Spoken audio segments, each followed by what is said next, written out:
So, what do you think of that? 3 steps, 1 brush, 4 tubes of paint. That's it. If you want to see how I did that, you just follow and see what I did. But it's dead set simple. And after that, I'm going to put a nice wave in here with that sunlight streaming through behind that wave. It gives that magical afternoon look on the beach. Can't get much better than that.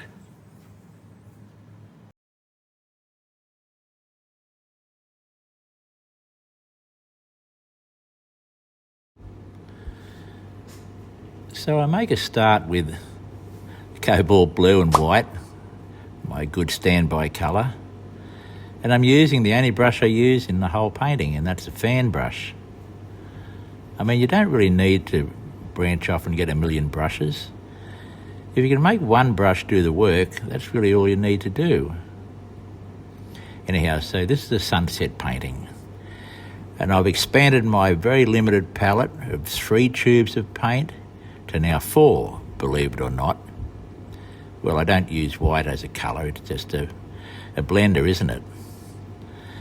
So the other tubes of paint, I've got cobalt blue and alizarin crimson, and then I've got yellow ochre, and then I've got a light cadmium yellow down the bottom there. So I'm going to sort of sketch in the top part of the sky, and that looks like a pretty nice sort of mauvey blue. And now, as I did in the previous painting, it was cloud, midday cloud. I'm just going to mark in where the clouds are. And I go back to that yellow ochre again, and I sort of just block it in. I use a fair bit of thinner in that, and you can see that it's spreading quite easily. I mean, we don't need to be too structured about all this. We just sort of, just let it sort of drift in there and happen. I might do one down there and take it over to the right-hand side now. You can see I've gone a bit darker there, but that's accidental. And a lot of paintings have got real nice little accidents in there to add that sense of spontaneity and that extra accidental sort of, it's a lovely thing to happen, actually.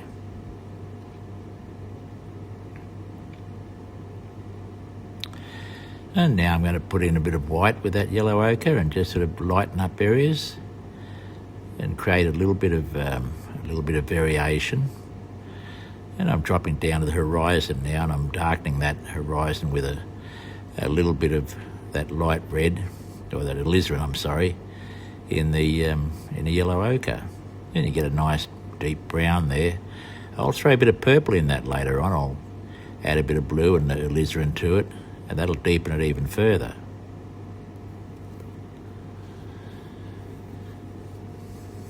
And now I'm finding that the colour above the horizon there, which is a mixture of it looks like I've got a bit of yellow ochre in there and a bit of the alizarin and some white, nice pastely pale colour. And I'm going to shoot that up the side there and mingle it in with the other colour at the top. I found a transition colour in there, which is a little bit of the mauve from the top mix and some white, and so I've got a really soft pastely blue in there. Well, it's barely a blue, but it's on the bluey side. And that's what we want, because at sunset we get these beautiful, beautiful soft pastely colours drifting in and out of each other. And that's what makes it so magical late in the afternoon, because then we get the sun sort of boring its way through all that. And its drama comes from that light pounding its way through those soft colours.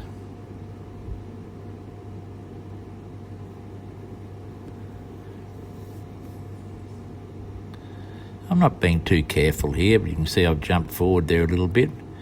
But I've joined all those parts together, and now I'm going to start to find the shape of the clouds. So we're still in step 1, really. We're just sort of working on the clouds, and now we're going to form them up. I suppose this could go into step 2, because we're starting to find some shape now and some drama in the clouds. I've used some pretty deep mauve in that, some blue and alizarin. Now I'm throwing a little bit of brown in there as we merge them together. And I'll bet you in a moment I'm going to clean that brush and I'm going to start pushing those paints together. That's what I normally do now. I just let that brush do the work. But half the secret is being able to, well, knowing when to just dry that brush out and just let the hairs push the colours together, and really blending it. So I've got one side looking pretty strong, starting to get a shape. Now I'm going to the other side and push some shape into that cloud area there.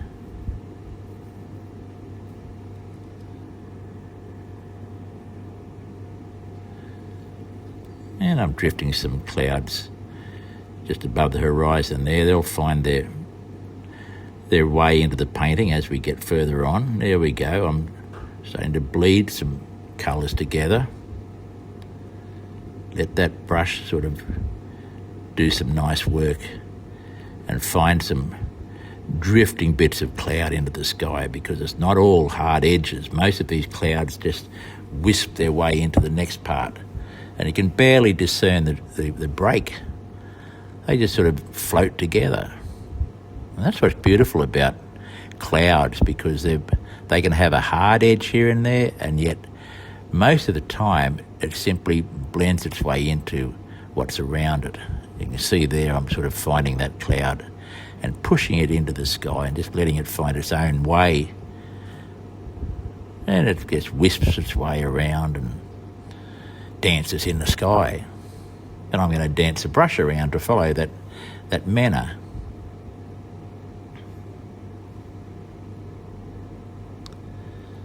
And more brown. It'll find its way into that yellow and creep through it, leaves bits of yellow poking through, and it's joining up with that dark below that cloud, which is giving it a very nice firm shape at the base. Paintings need to have foundations, and so we look for how we can make a cloud find a very important role. The one I'm working on now, it's sort of filling in an area at the top, and we know how that happens. We see that when we walk around. And I've added a few other ones there to there we go. Off goes the brush again for a dry experience, a bit of a drying out, and now here we go. Yep, there he goes. He's just going to slide that brush around at a very acute angle to the canvas and float some of those colours together so they're just sort of hovering over each other. And how good does that look? I mean, really, if you deliberately sat down and tried to do that, you couldn't really do it.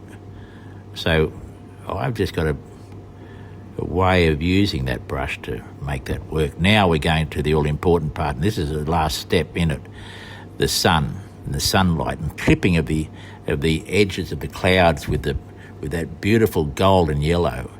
You can barely see it there, but I'm holding it very gently. I'm getting the bristles do the work. I'm poking at those edges and letting the paint just hang off the edge. You can see that there where I'm working. When I pull the hand away, you'll see, oh yeah, look at that. Well, that's sort of how it works. There we go. I've done a lot more there, pushed it along. And the sun, of course, is creeping around behind that bottom right cloud. It's in there, behind there. And, of course, the sunlight is picking up the clouds opposite it and above it.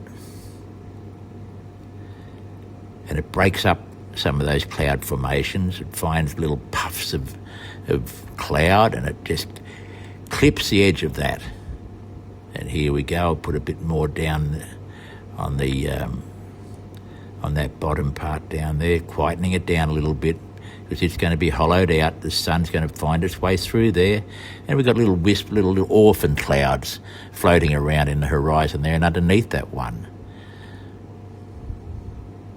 I've softened the edge of that big cloud there to make it not so dramatic, but it'll still be dramatic enough, and we need to use whatever we can in paintings to make that drama work.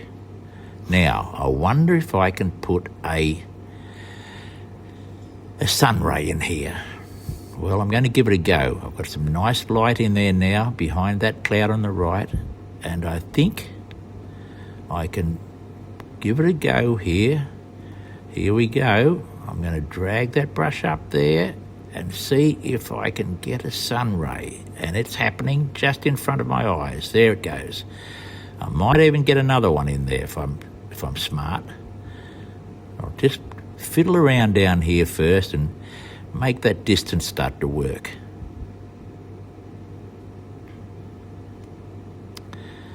And I think I'm going to put another ray in there.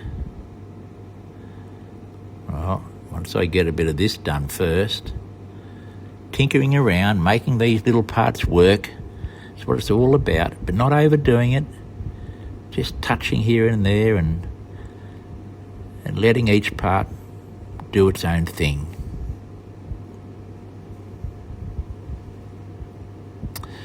Back to that ray. Push it a bit further, Bob. There we go. There we go. Up, widen it out a little bit. That's the way. That's how it happens. You look at those rays, and that's what they do. They sort of expand out. It's like a fan opening up. As there's the other ray. I just sneaked it in there straight away when you weren't looking. But there's another ray above that one. So there's two. There's a main ray and then a secondary one. I'm just going to push a bit of light across there as well. And I'm just about done. So that last step was the important one. It gave a lot of character to it. And there we are. And as we pull back, you'll see how it really looks in the end. Thanks for joining me. And go and paint a sunset.